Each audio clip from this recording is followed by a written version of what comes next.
Kami bersyukur oleh anugerah dan kasih Tuhan. Pada malam ini Tuhan, kami ada bersama-sama. Kami datang di tempat ini. Kami satukan hati kami. Kami memuji, menyembah, dan meninggikan nama Tuhan. Dan saat ini Tuhan, dengan kerinduan hati kami, malam ini biarlah kami diperlengkapi oleh otoritas kebenaran firman Tuhan. Melalui firman Tuhan ini iman kami diteguhkan. Kami diberikan pengharapan yang baru. Kami mendapatkan kepastian di dalam nama Tuhan kami Yesus Kristus. Kami membebaskan Roh-Mu bekerja di tengah-tengah kami pada malam ini ya Tuhan. Demi nama Tuhan kami Yesus Kristus, dengan segenap hati kami sambut firman-Mu. Haleluya. Sama-sama saya katakan amin. Sebelum mendengarkan firman Tuhan, jangan lupa tekan tombol subscribe dan lonceng. Selamat menikmati berkat firman Tuhan. Malam ini saya akan sampaikan mengenai mengalami terobosan. Amin. Nah, saudara dikasih oleh Tuhan, kita melihat selama setahun lebih seluruh dunia digoncangkan dengan badai COVID-19, dan kita melihat pada tahun ini saudara dikasih oleh Tuhan, situasi COVID belum juga berhenti, terjadi lagi bencana di mana-mana, gempa bumi, banjir bandang, topan seroja, belum lagi gunung meletus. Nah, saudara dikasih oleh Tuhan, Tuhan izinkan situasi ini terjadi sebagai anak-anak Tuhan, sebagai pengikut Kristus yang setia. Bapak Ibu saudara saya, kita harus terus mengalami terobosan dalam kehidupan kita. Katakan amin. Haleluya. Saudara, Tuhan menghendaki supaya kita mengalami terobosan dalam kehidupan kita, sehingga ketika kita diperhadapkan dengan situasi bencana alam, cobaan apapun datang, saudara dikasih oleh Tuhan, iman anak-anak Tuhan tidak boleh digoyahkan. Kenapa? Karena mengalami terobosan daripada Tuhan. Nah, saudara dikasih oleh Tuhan, kita melihat malam hari ini di dalam Daniel pasal yang ke-10 ayat yang ke-12. Kita lihat, saudara dikasih oleh Tuhan, Daniel pasal yang ke-10 ayat 12 berkata begini. Lalu katanya kepadaku, janganlah takut Daniel, sebab telah didengarkan perkataanmu. Sejak hari pertama engkau berniat untuk mendapatkan pengertian dan untuk merendahkan dirimu di hadapan Allahmu, dan aku datang oleh karena perkataanmu itu. Pertama dikatakan, sebab telah didengarkan perkataanmu. Sejak kapan? Sejak hari pertama engkau berniat untuk mendapatkan pengertian. Sejak hari pertama Daniel berniat untuk berdoa, merendahkan diri di hadapan Tuhan untuk mendapatkan pengertian daripada Tuhan. Nah, sejak hari itu Tuhan sudah mendengarkan Daniel. Amin.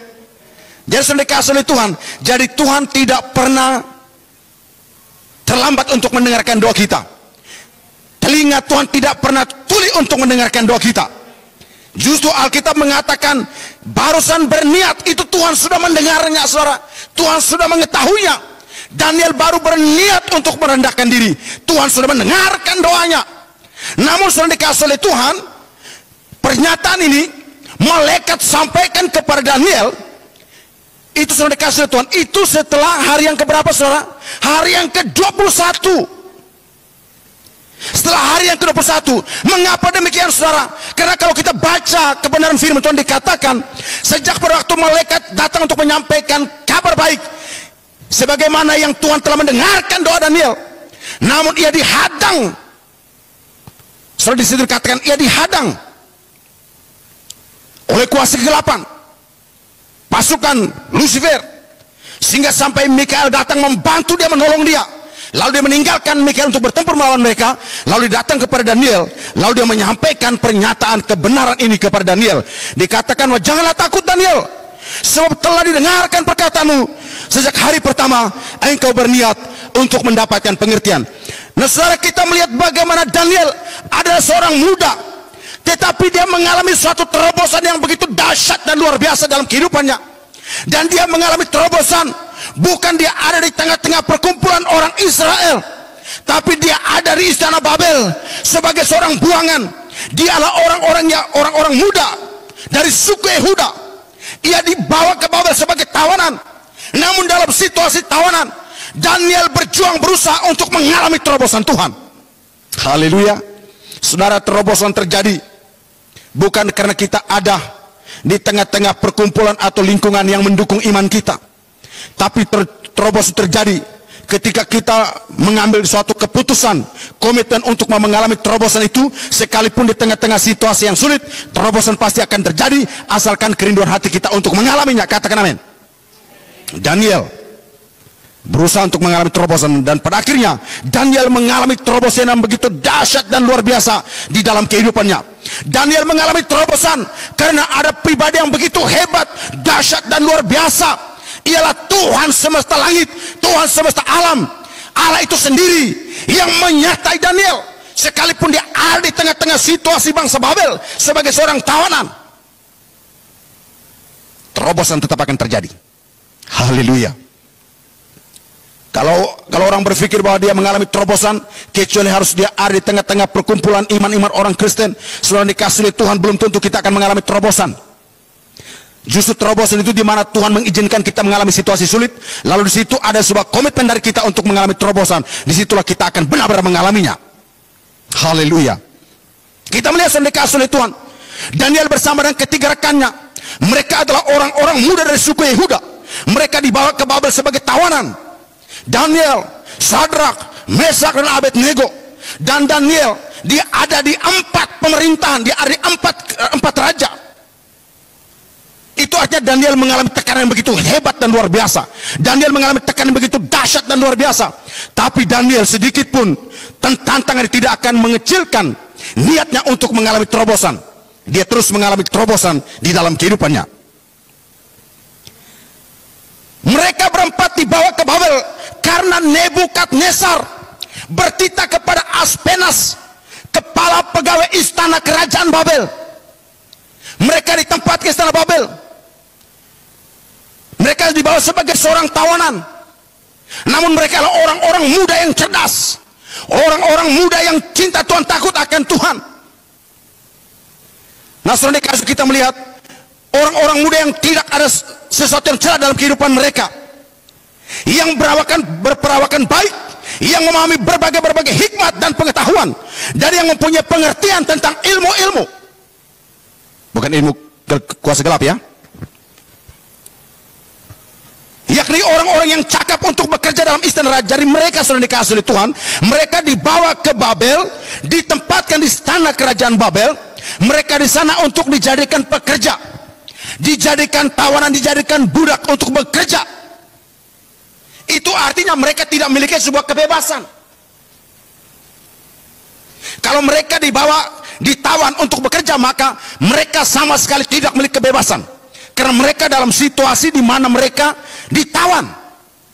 Tapi ingat Bapak Saudara dikasih oleh Tuhan, situasi penawanan yang terjadi atas Daniel, Sadrak, Mesak dan Abednego tidak menghilangkan rasa keinginan mereka untuk mengalami terobosan Tuhan. Pada akhirnya benar Saudara dikasih oleh Tuhan, Tuhan menerobos hidup mereka di tengah-tengah bangsa Babel. Ketika saya mempelajari kebenaran firman Tuhan, Saudara dikasih oleh Tuhan, dan raja menetapkan bagi mereka pelabur setiap hari dari santapan raja dan dari anggur yang biasa diminum. Mereka harus dididik selama 3 tahun, dan sudah itu mereka harus bekerja pada raja. Mereka harus bekerja. Nah, sekarang Saudara dikasih Tuhan, kita melihat keempat orang muda, yaitu Daniel, Sadrak, Mesak dan Abednego. Saudara, sebelum saya masuk kepada poin bagaimana supaya kita mengalami terobosan daripada Tuhan, kita perlu melihat arti daripada nama keempat orang ini. Tidak, saudara, arti nama Daniel, Sadrak, Mesak dan Abednego. Hari ini banyak yang beri nama anak mereka Daniel, Sadrak, Mesak dan Abednego. Tapi kita akan lihat apa arti nama mereka. Karena nama ini, saudara, nama ini diberikan oleh kepala istana raja, yaitu Aspenas, atas perintah Raja Nebukadnezar. Kita melihat pertama, Daniel. Daniel nama aslinya dalam Daniel pasal pertama ayat 7 dan pasal 4 ayat 8 yang artinya pemimpin atau hakim. Jadi Daniel itu artinya pemimpin atau hakim atau milik Allah, kepunyaan Allah sendiri. Sedangkan nama barunya yaitu Belsasar, yaitu nama gabungan dari 2 kata yaitu dari Bel dan Sasar. Nama ini diberikan oleh Aspenas, kepala istana raja. Bel adalah nama dewa, sedangkan Sasar artinya disukai. Jadi Belsasar artinya yang disukai oleh dewa Bel, dewa Babel, untuk menghormati salah satu dewa Babel. Jadi Belsasar yaitu gabungan dari dua kata, yaitu Bel dan Sasar. Nah, Bel adalah nama salah satu dewa di Babel, dan Sasar artinya disukai. Jadi Belsasar artinya yang disukai oleh dewa Babel. Untuk apa, saudara? Untuk menghormati salah satu dewa Babel yang ada di istana Babel. Yang berikut, saudara, kita melihat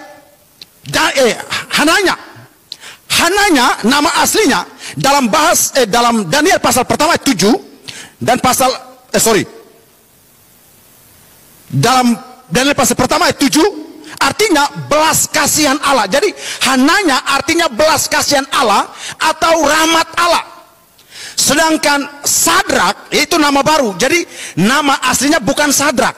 Nama asli itu adalah Hananya. Sadrak itu nama bangsa Babel, nama yang diberikan oleh Aspenas, kepala istana raja. Jadi Hananya artinya perintah dari dewa aku. Aku bukan aku saya. Aku ini nama salah satu dewa aku, nama salah satu dewa, yaitu dewa bulan, dewa Babel. Jadi Bapak Ibu jangan beri nama Sadrak, bagus kasih nama Hananya. Karena Hananya artinya perintah dewa. Perintah dewa bulan. Sadrak artinya perintah dewa bulan. Lebih kasih nama Hananya. Hananya artinya belas kasihan Allah atau rahmat Allah. Yang berikut Misael. Nah, Misael yang juga merupakan nama aslinya dalam Daniel pasal pertama 7. Perhatikan baik. Misael artinya siapakah yang seperti Allah. Sedangkan Mesak, nama baru yang diberikan oleh Aspenas, kepala istana raja di kerajaan Babel, diberi nama Mesak. Mesak dalam bahasa Kasdim yang artinya seperti aku, artinya aku dewa, nama salah satu dewa Babel, seperti dewa. Lebih baik kita ganti nama Misael. Dan yang keempat kita lihat, saudara, nama orang muda yang keempat yaitu Azaria. Siapakah Azaria? Azaria dalam nama aslinya artinya yang ditolong Allah atau Allah menolong. Yang ditolong Allah atau Allah menolong. Sedangkan Abednego yaitu nama baru, nama yang diberikan oleh Aspenas dalam bahasa Kasdim. Abednego artinya hamba terang atau hamba dewa Nebo, atau nama salah satu dewa bulan. Jadi Abednego artinya hamba dewa Nebo. Jadi lebih baik kasih nama Azaria. Nah, baik saudara dikasih oleh Tuhan, perhatikan baik. Jadi jika posisi kehidupan kita hari-hari ini ada dalam keadaan monoton, itu artinya saudara dikasih oleh Tuhan, kita perlu mengalami sebuah terobosan baru. Karena tanpa mengalami sebuah terobosan, maka hidup kita akan mengalami stagnasi. Hidup kita akan menjadi mandek. Kerohanian kita akan menjadi stagnan, akan menjadi monoton. Tapi kalau kita mengalami terobosan dari kasih Tuhan, maka tingkat kerohanian kita itu akan mengalami naik, akan mengalami the next level, dia akan naik tingkat. Oleh sebab dikasih Tuhan, harus berjuang berusaha untuk mengalami terobosan dari Tuhan Yesus Kristus. Mari kita belajar dari firman Tuhan, bagaimana supaya mengalami sebuah terobosan. Saudara perhatikan baik, ada 4 hal mendasar sebuah terobosan. Khususnya dalam Daniel, kitab Daniel sudah dikasih oleh Tuhan, saya menemukan ada 4 hal mendasar bagaimana supaya seorang bisa mengalami terobosan. Ketika saya mempelajari bagaimana Daniel kok bisa mengalami terobosan, bukan karena dia ada di Yerusalem, bukan karena dia ada bersama-sama dengan orang Israel yang lainnya, tapi justru dia mengalami terobosan karena dia ada dalam pembuangan di istana Babel. Justru disitulah dia mengalami terobosan. Jadi sudah dikasih oleh Tuhan, situasi, kondisi, dan tempat tidak menjamin seorang mengalami terobosan. Tapi terobosan itu bisa terjadi atas dasar sebuah keinginan, kemauan, kehausan, sebuah hasrat untuk mengalami terobosan, maka situasi, kondisi, tempat tidak menjadi masalah. Amin. Haleluya. Saya pernah jumpa ada orang, dia berkata, saya ibadah gereja kok nggak bertumbuh ya, saya pindah aja lah. Dia pindah, Bapak Ibu, saya izinkan. Dia pindah di gereja yang besar. Saya pikir dia bertumbuh. Kalau bertumbuh, puji Tuhan, itu artinya ada niat untuk bertumbuh. Ternyata pada waktu dia pindah sebuah gereja yang besar, hancur total sampai hari ini. Itu berarti terobosan bukan karena gereja, tapi terobosan karena ada kemauan dari diri kita. Kalau saudara pergi di saudara tidak mesti harus pergi ke sebuah KKR. Kalau saudara pergi di sebuah komsel, dari rumah saudara niat ingin mengalami terobosan dalam komsel itu, maka akan terjadi terobosan di komsel itu, Bapak Ibu. Karena ada keinginan, ada hasrat, ada kemauan. Amin. Karena kehadiran Tuhan itu tidak dibatasi oleh situasi dan waktu. Haleluya. Kita melihat dasar sebuah terobosan. Yang pertama adalah pengertian akan kebenaran. Jadi ada niat, ada keinginan untuk mengerti, memahami kebenaran-kebenaran firman Tuhan. Adanya sebuah kehausan untuk memahami makna arti daripada setiap perkataan-perkataan Tuhan yang telah dibukukan di dalam Alkitab. Maka kita akan mengalami terobosan. Daniel karena ada keinginan untuk mengalami pengertian, mengalami terobosan, mengerti tentang Tuhan, mengerti tujuan Tuhan, mengerti maksud Tuhan, akhirnya mengalami terobosan. Dalam Daniel pasal 10 ayat 14 berkata begini, lalu aku datang untuk membuat engkau mengerti apa yang terjadi pada bangsamu pada hari-hari yang terakhir. Sebab penglihatan ini juga mengenai hari-hari itu. Pengertian akan sebuah kebenaran itu didasarkan pada sebuah kehausan akan firman Tuhan. Jadi saudara dikasih oleh Tuhan, pengertian akan sebuah kebenaran itu berawal dari sebuah kehausan untuk mengerti, untuk memahami. Amin. Jadi saudara, kalau saya baca Alkitab, ada kamus bahasa Indonesia, ada kamus bahasa Inggris. Kadang saya cari lagi tafsiran. Saya buka lagi terjemahan dari Ibrani, Yunani, karena saya ingin mengerti apa maksudnya ini. Adanya sebuah keinginan, kehausan untuk mengerti firman Tuhan. Saudara dikasih oleh Tuhan, sebab firman Tuhan atau Alkitab kita ini diterjemahkan ke dalam bahasa Indonesia. Jadi kalau kita tidak membaca teks-teks atau tafsiran-tafsiran lain, atau dalam bahasa-bahasa lain, saudara, itu pengertian sangat terbatas. Maka kita perlu harus ada kerinduan, kehausan untuk mengerti, memahami makna daripada teks itu. Maka kita akan mengalami terobosan. Nah, kita lihat saudara dikasih oleh Tuhan. Ada berapa tipe orang yang membaca Alkitab? Ada berapa tipe orang yang haus untuk mengerti, memahami arti makna daripada kebenaran firman Tuhan? Saya menemukan ada 3 tipe saudara dikasih. Pertama, haga. Apa itu haga, saudara? Haga adalah membaca dan merenungkan.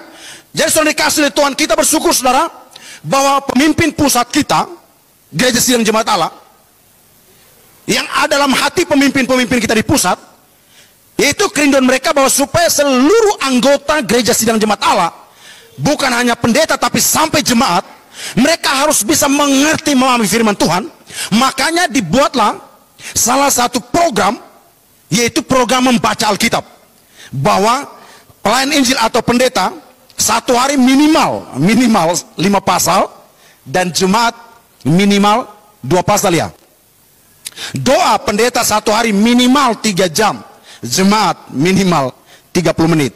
Saudara sudah doa 30 menit atau baru 5 menit, udah gatal, sakit perut, baru baca satu ayat, udah mikir ini mikir itu.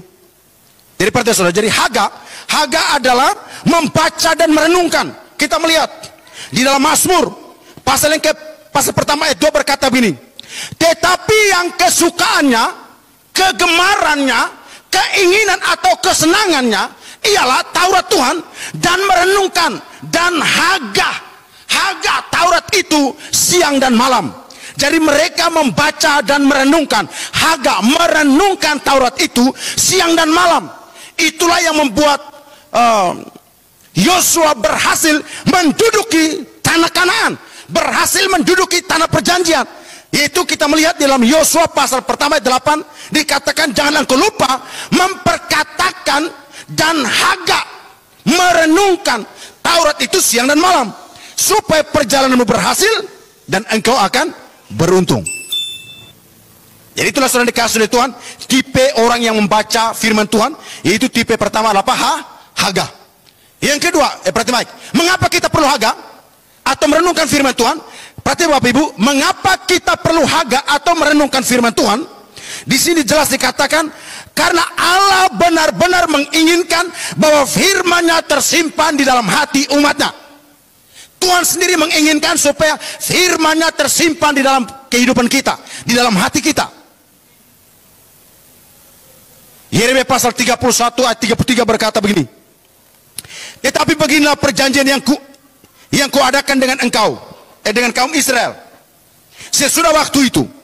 Demikianlah firman Tuhan, maka aku akan menaruh Tauratku dalam batin mereka dan menuliskan di dalam hati mereka, dan mereka akan menjadi Allahku, dan mereka akan menjadi umatku, dan aku akan menjadi Allah mereka.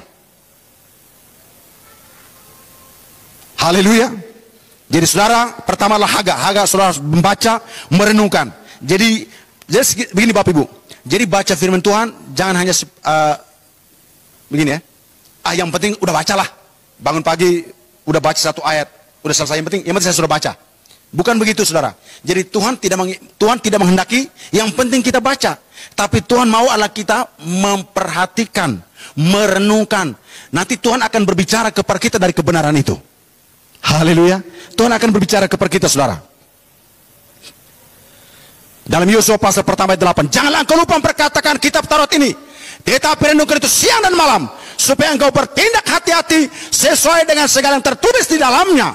Sebab dengan demikian perjalananmu akan berhasil dan engkau akan beruntung. Yang kedua, kita melihat tipe orang yang membaca firman Tuhan. Tipe yang kedua adalah tipe siak. Siak, apa itu siak? Siak yaitu membaca, merenungkan, dan mempraktekkan berulang-ulang. Membaca, merenungkan, dan memperkatakan berulang-ulang karena keingintahuan. Jadi setelah dia membaca, merenungkan, lalu dia memperkatakannya berulang-ulang karena keingintahuan apa yang Tuhan mau bicara, apa yang Tuhan mau katakan. Haleluya. Saya kadang kalau lagi baca Alkitab, kalau orang lihat, dia pikir saya gila. Karena kalau saya lagi baca, oh Tuhan Allah ada padaku, oleh karena Tuhan telah mengurapi aku, dan Tuhan telah mengutus aku untuk menyampaikan kabar baik. Saya ucapkan berkali-kali. Jadi saudara, jadi tipe yang kedua adalah siak. Siak itu membaca, merenungkan, dan memperkatakan kebenaran firman Tuhan berulang-ulang karena keingintahuan makna daripada kebenaran itu sendiri. Dalam Mazmur 119 ayat yang ke-15 berkata begini, aku hendak merenungkan siak cita-citamu dan mengamat-amati jalan-jalanmu. Dalam Mazmur 119 ayat yang ke-148 berkata begini, aku bangun mendahului waktu jaga malam untuk merenungkan siak janjimu.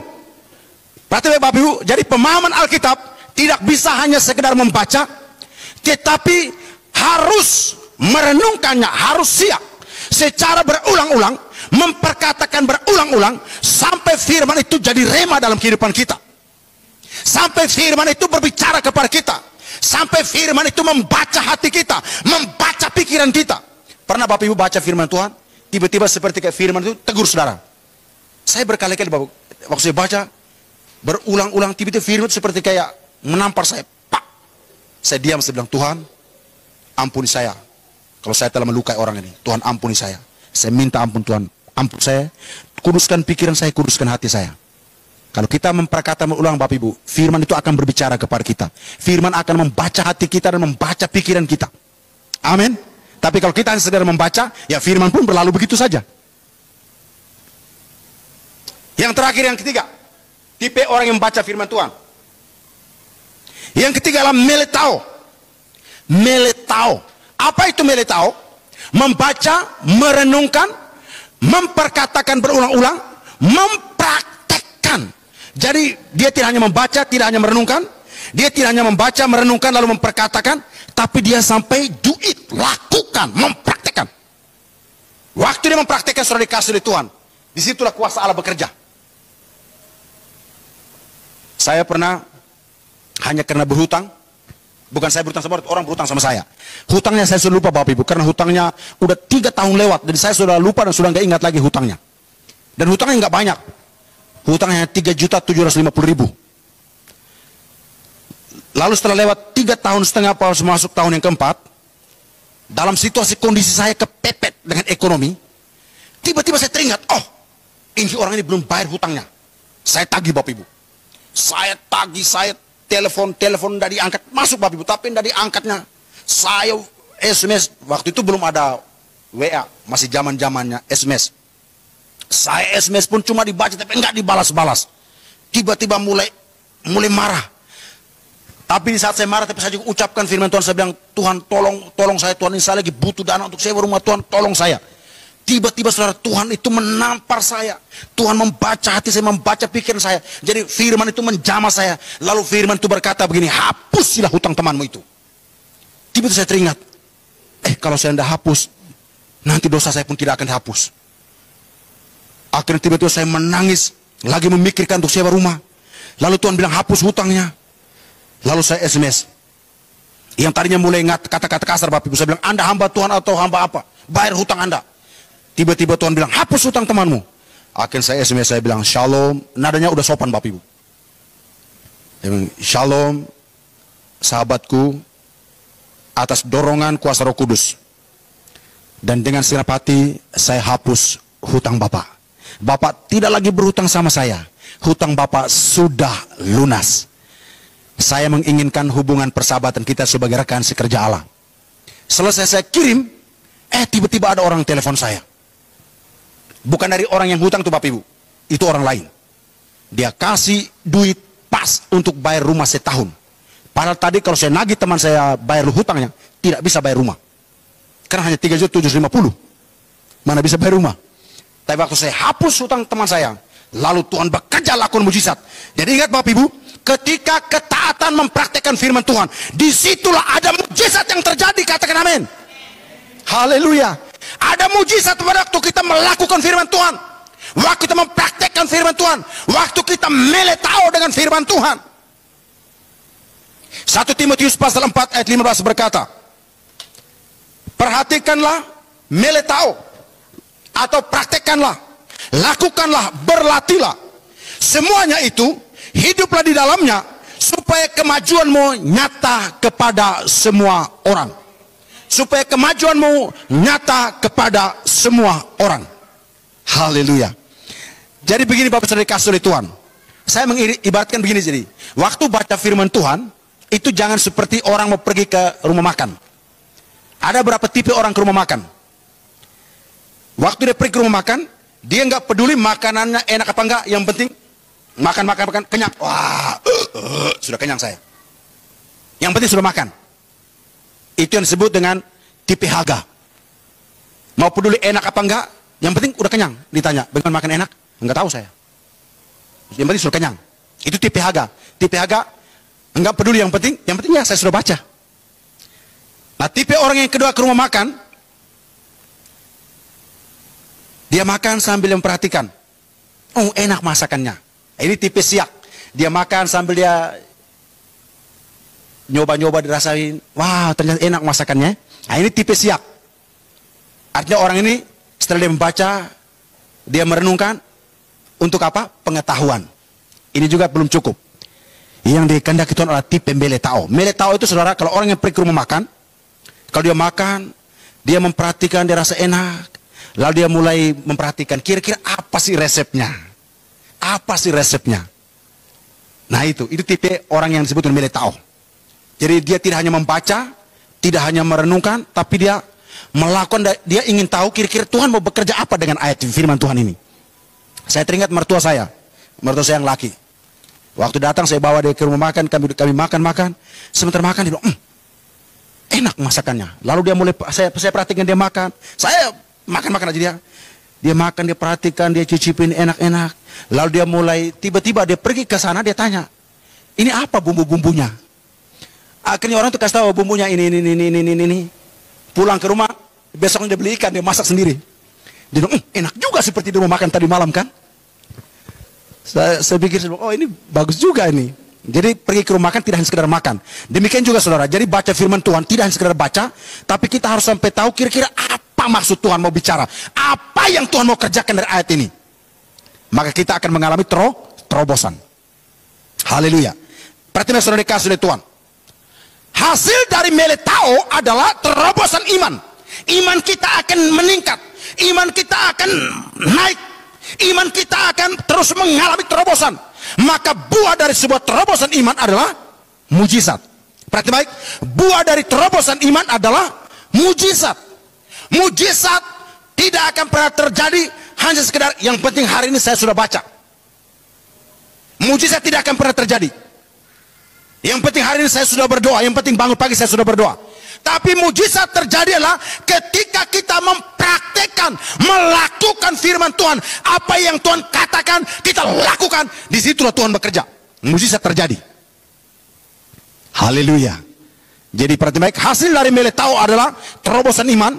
Buah dari terobosan iman adalah mujizat terjadi. Nah, perhatikan baik, yang kedua saudara. Dasar untuk mengalami sebuah terobosan, yaitu dimulai dari diri sendiri. Dalam Daniel pasal yang ke-10.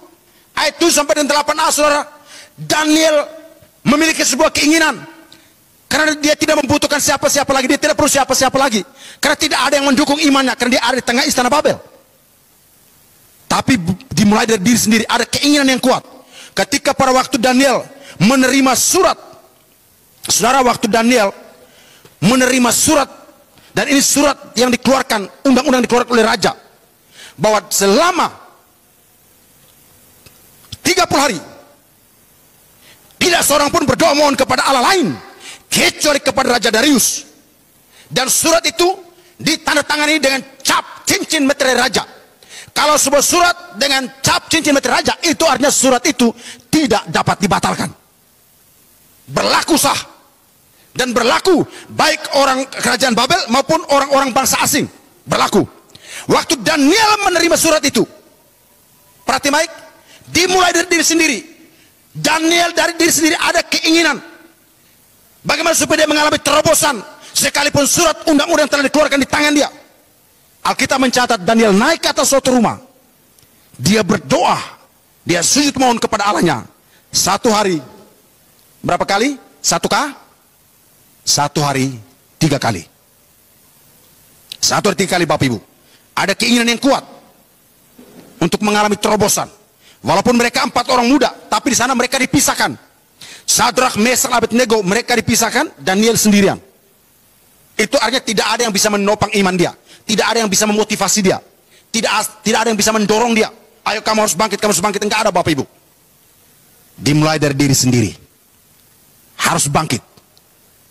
Ketika kalau saudara mengalami persoalan masalah problem, mulai berkata kepada diri sendiri, saya harus bangkit, saya harus bangkit. Saya tidak boleh jatuh, saya tidak boleh down, saya tidak boleh lemah, saya harus bangkit. Memperkatakan saudara, ucapkan, memotivasi diri sendiri. Perhatikan baik, terobosan itu tidak tergantung kepada siapa dan berapa banyak orang yang bersama-sama dengan kita. Karena Tuhan mengerjakannya pribadi lepas pribadi. Penghalang terobosan adalah apa? Membatasi Tuhan bekerja. Penghalang sebuah terobosan adalah membatasi Tuhan bekerja. Yang ketiga, dasar sebuah terobosan untuk mengalami terobosan dalam kehidupan kita, yaitu dimulai dari sikap kerendahan hati. Bapak saudara dikasih oleh Tuhan, dimulai dari sikap kerendahan hati. Daniel memiliki sebuah sikap kerendahan hati, dia akan mengalami terobosan. Alkitab mengatakan orang yang tinggi hati apa? Orang congkak, orang sombong, orang tinggi hati mudah jatuh. Jatuhnya gedebuk. Bukan main-main jatuhnya, gedebuk. Tapi orang rendah hati, dia akan ditinggikan, diangkat oleh Tuhan. Haleluya. Saya teringat Bapak Ibu, pada waktu Celebration of Prayer pada tahun 2016. Celebration of Prayer tahun 2016 di Lipo Karawaci, di Tangerang. Lalu pada waktu saya bawa istri saya dengan anak saya waktu itu usia berapa tahun waktu? 2 tahun ya? 4 tahun. Saudara, lalu kami ikutin doa celebration of prayer di Lipo Karawaci. Selesai doa pas waktu jam istirahat, saya kadang malu mau menghampiri pendeta-pendeta besar. Jadi kalau saya sama teman atau pendeta besar yang sudah kenal baik, saya bisa hampir mereka salaman. Tapi kalau pendeta besar, saya malu Bapak Ibu. Tapi waktu itu ketua umum, dia sudah meninggal, Bapak Cukai Hatu. Dia menghampiri saya bersama istri saya, lalu dia tanya, "Bro, pelayanan di mana?" Sedang saya pelayanan di Brau di Kalimantan Timur. Beliau berkata begini, tiba-tiba beliau berpesan begini, tetaplah setia di tempat tersembunyi, di Tuhan tempatkan engkau saat ini. Biarkanlah Tuhan yang memunculkan engkau ke permukaan. Waktu dia mengucapkan kalimat Bapak, saya menangis. Karena bagi saya ini wasiat yang luar biasa buat saya. Dia berkata, tetaplah setia di tempat tersembunyi, di mana Tuhan tempatkan engkau. Biarkanlah waktu Tuhan, engkau akan dimunculkan ke permukaan. Haleluya. Tidak usah promosikan diri Bapak, Tuhan yang promosikan kita. Amin. Haleluya. Kita perhatikan baik saudara. Dalam Daniel pasal 10 ayat 12, lalu katanya kepadaku, janganlah takut Daniel, sebab telah didengarkan perkataanmu. Sejak hari pertama engkau berniat untuk mendapatkan pengertian dan untuk merendahkan dirimu di hadapan Allahmu. Dan aku datang oleh karena perkataanmu itu.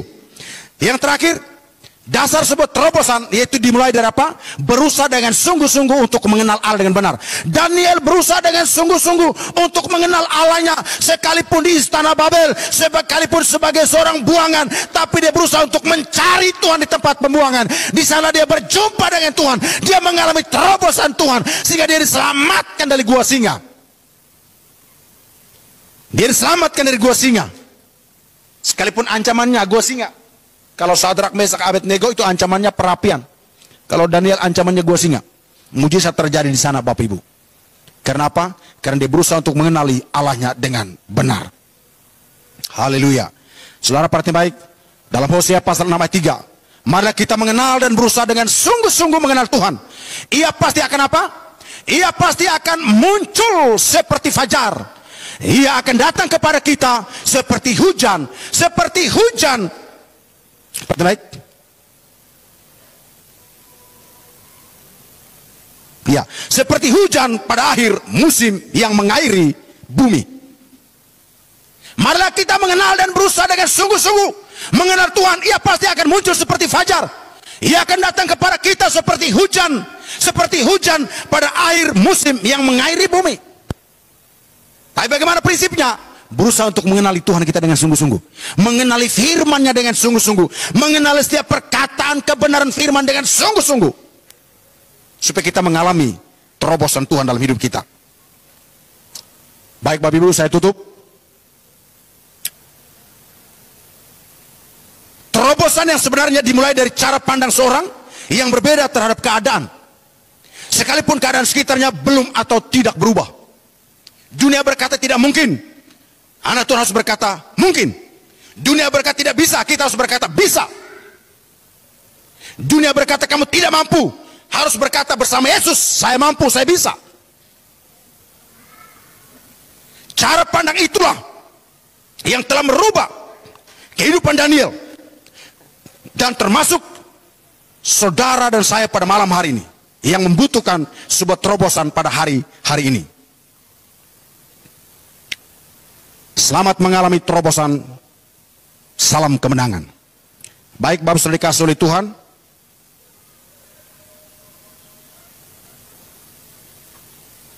kebenaran firman Tuhan malam hari ini, sebelum kita masuk dalam sesi pelantikan, baik Bapak Saudara dikasihi oleh Tuhan, saya mengundang pemain musik, worship leader dan singers, silakan maju ke depan.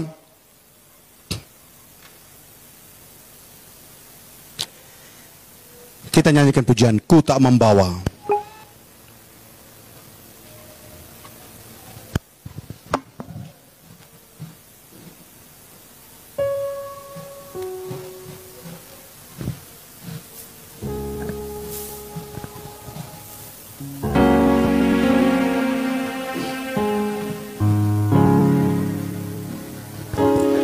pujian di Bapak Ibu, sidang jemaat semua bangkit berdiri. Kita responi firman Tuhan ini bersama-sama. Kalau mungkin hari-hari ini saudara sedang mengalami goncangan, tekanan, tantangan ekonomi, pekerjaan, kesehatan, dengan imanmu malam ini berkata, Tuhan, aku mau mengalami terobosan dari Tuhan. Sama-sama katakan, ku tak membawa.